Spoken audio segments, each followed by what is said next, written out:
السلام علیکم، خوش آمدید ڈیلی نائٹ سٹوری پر۔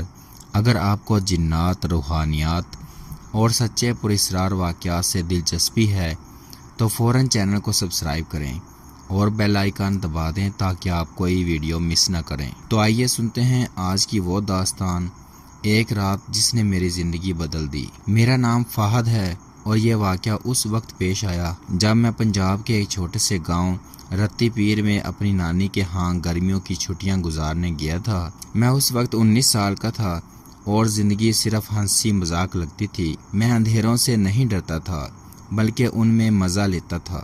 مگر ایک ایسی رات آئی جس کے بعد اندھیرا میرے لیے صرف اندھیرا نہیں رہا۔ گاؤں میں ایک پرانی خالی حویلی تھی جسے لوگ بی بی زہرا والی حویلی کہتے تھے کہ وہاں ایک سایہ رہتا ہے، ایک عورت جس نے کئی سال پہلے اپنی جان لی تھی۔ گاؤں کے بزرگ منع کرتے تھے کہ مغرب کے بعد اس طرف نہ جانا، خاص کر محرم کے دنوں میں، مگر جوانی جوش مانگتی ہے۔ میرے کزنز نے چیلنج دیا، اگر تو واقعی بہادر ہے تو رات 12 بجے حویلی جا اور واپس آ کر ثابت کر۔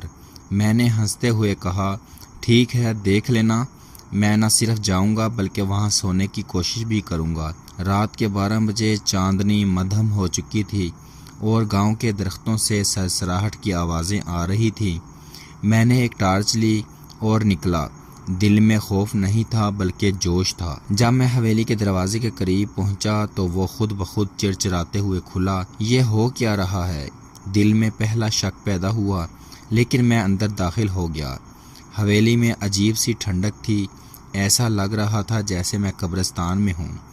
دیواروں پر پرانی تصویریں، فرش پر بوسیدہ قالین اور ایک بڑا آئینہ جو بالکل صاف تھا، جیسے کسی نے روز صاف کیا ہو۔ میں آئینے کے قریب گیا اور پیچھے ایک عورت کھڑی تھی۔ میں نے فوراً پیچھے مڑ کر دیکھا، کچھ نہیں تھا، لیکن آئینے میں وہ اب بھی تھی۔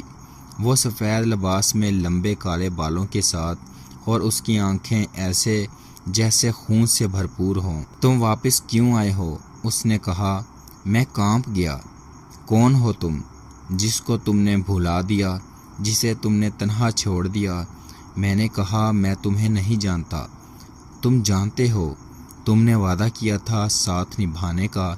اور پھر آئینے سے نکل کر وہ میرے سامنے آ گئی۔ میرے پاؤں زمین سے جڑ گئے، سانس رکنے لگی۔ اسی لمحے میرے گلے میں جو تعویذ میری نانی نے زبردستی پہنایا تھا وہ گرم ہونے لگا، اور عورت تڑپنے لگی، چیخنے لگی، اس کی شکل بگڑنے لگی، اس کا جسم کالا ہو کر جلنے لگا۔